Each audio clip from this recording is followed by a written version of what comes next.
जय गुरुजी संगत जी। गुरुजी के श्री चरणों में कोटि कोटि प्रणाम और गुरुजी की प्यारी प्यारी डिवाइन संगत को भी जय गुरुजी। मैं आशा करती हूँ कि आप गुरुजी की दिव्य आभा के सभी सत्संग पूर्ण सुन रहे हैं, ध्यानपूर्वक सुन रहे हैं और आपको अपने मन में चल रहे क्वेश्चंस का आंसर भी मिल रहा है। गुरुजी के सत्संग में हर शब्द में गुरुजी की ब्लेसिंग्स होती है, तो प्लीज़ प्लीज़ आप गुरुजी के सत्संग सभी सत्संग पूर्ण सुने, पूरा सुने और सभी संगत नॉन संगत जो संगत नहीं है उन्हें भी सेंड करें, जिससे गुरुजी की महिमा के बारे में सभी को पता चले और गुरुजी सभी के कष्ट दूर करें। और ये सेवा निरंतर मेरे और आपके द्वारा गुरुजी करा रही हैं, इसके लिए अनंतम अनंतम शुक्राना गुरुजी। गुरुजी का सत्संग करना और सुनना दोनों में ही गुरुजी की ब्लेसिंग्स होती हैं, तो प्लीज़ आप सभी ये सत्संग और संगत को भी सेंड करें और ये सेवा प्लीज़ आप सभी करें। और मैं गुरुजी से विनती करती हूँ कि वो मेरा, आपका और अपनी सभी संगत का, नॉन संगत का, सभी के कष्ट दूर करें, सभी के गुनाह बख्श दें और हमेशा हमेशा हमें अपने श्री चरणों से, कमल चरणों से जोड़े रखें, सर्वदा भला करें। गुरुजी के प्यारे से स्कूल में गुरुजी ने हमें एडमिशन तो दे दिया है, अब गुरुजी हमें अच्छे मार्क्स से पास भी करें और हम अपनी ये स्पिरिचुअल लाइफ सही से एंजॉय कर सकें, इसका रस ले सकें। इसी के साथ मैं गुरुजी का दिव्य आभा का सत्संग स्टार्ट करती हूँ गुरुजी के दिव्य मंत्र के साथ। ओम नमः शिवाय, शिवजी सदा सहाय। ओम नमः शिवाय, गुरुजी सदा सहाय। सत्संग 34 गुरुजी संग चमत्कारी वर्ष। ये सत्संग कर्नल दीप्तेंदु शेखर चटर्जी सेवानिवृत्त अंकल का है, गुड़गांव से। अंकल जी लिखते हैं, गुरुजी संग चमत्कारी वर्ष।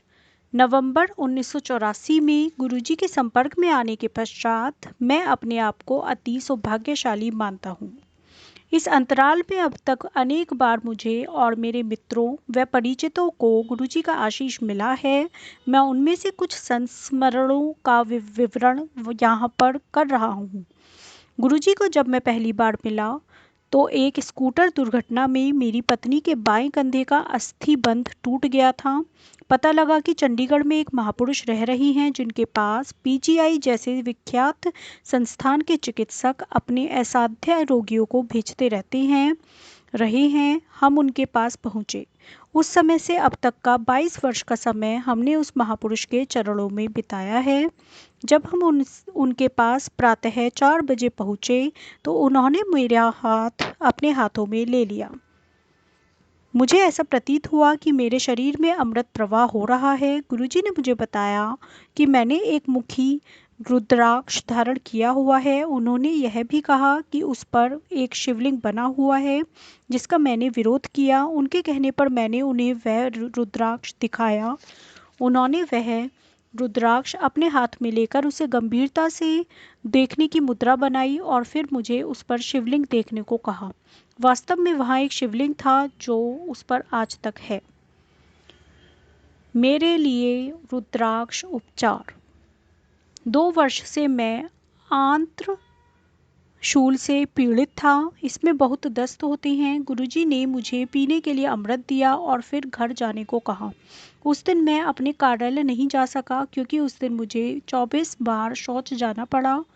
शाम को जब गुरुजी ने फ़ोन करके मेरे स्वास्थ्य के बारे में पूछा तो मैंने उनको बताया कि मेरी स्थिति अत्यंत असहनीय है।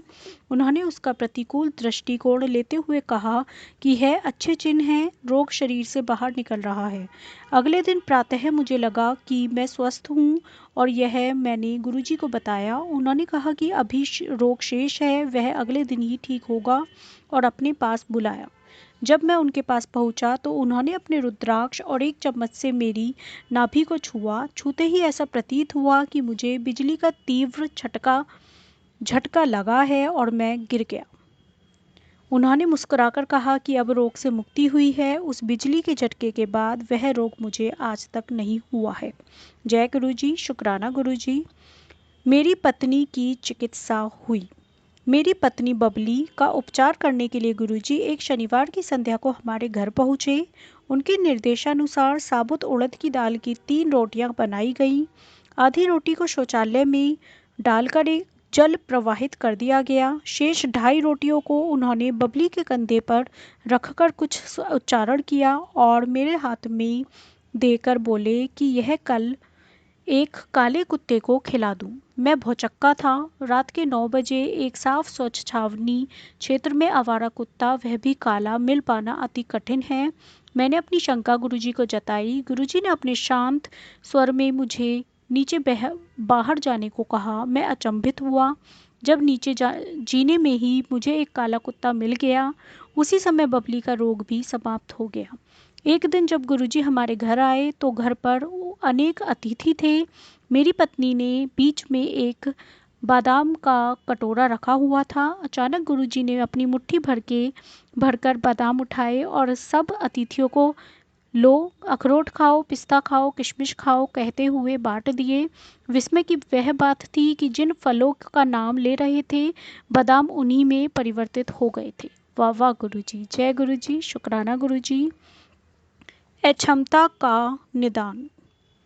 मेरे एक जवान नायक आनंदन को बाधा दौड़ में पीठ पर गहरी चोट लग गई थी।